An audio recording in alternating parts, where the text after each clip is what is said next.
200% வரி போட்ட ட்ரம்ப். 200 ஆண்டுகளாக இயங்கி வந்த அமெரிக்க விவசாய தொழிற்சாலை மெக்சிகோவுக்கு மாற்றம். $34 பில்லியன் வர்த்தகம் கோவிந்தா. அமெரிக்காவை முடிச்சுவிட்டு தான் போவியா ட்ரம்ப்? அமெரிக்காவின் ஜான் டீர் என்ற விவசாய இயந்திர உற்பத்தி நிறுவனம் தனது தயாரிப்பு நடவடிக்கைகளை மெக்சிகோவிற்கு மாற்றுவதாக அறிவித்துள்ளது அமெரிக்க விவசாயிகளுக்கு பெரும் அதிர்ச்சியை ஏற்படுத்தியுள்ளது. ட்ரம்பின் 200% இறக்குமதி வரி விதிப்பு காரணமாக இந்த முடிவு எடுக்கப்பட்டதாக கூறப்பட்ட நிலையில் இந்த நடவடிக்கையில் அயோவா மற்றும் இல்லினாய்ஸ் போன்ற மாகாணங்களில் உள்ள கிராமப்புற சமூகங்களில் வேலை இழப்பு மற்றும் பொருளாதார இழப்புகள் குறித்து கவலைகள் அதிகரித்துள்ளது.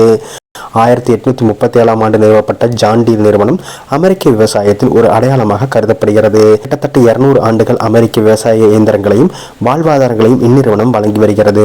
உள்ளூர் பொருளாதாரம் மற்றும் கலாச்சாரத்தின் ஒரு முக்கிய அங்கமாக இருந்த இந்த நிறுவனம் தற்பொழுது மெக்சிகோவுக்கு மாற்றப்பட்டு இருப்பதாக அறிவித்துள்ளது. இதனால் சுமார் $34 பில்லியன் மதிப்புள்ள அமெரிக்க விவசாயத்துறையில் பெரும் தாக்கத்தை ஏற்படுத்தக்கூடும். மெக்சிகோவுக்கு மாறுவதற்கான காரணங்களாக அமெரிக்க சந்தைக்கு அருகாமை, ஒருங்கிணைந்த தளவாடங்கள், சாதகமான தொழிலாளர் கட்டமைப்புகள் மற்றும் போக்குவரத்து தாமதங்கள் இன்றி உதிரி பாகங்கள் அணுகுதல் ஆகியவை குறிப்பிடப்படுகின்றது.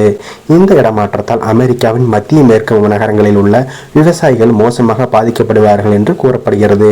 இது பொருளாதார ரீதியாகவும் உணர்வு ரீதியாகவும் பெரும் இழப்புகளை ஏற்படுத்தும் என்று கூறப்படுகிறது.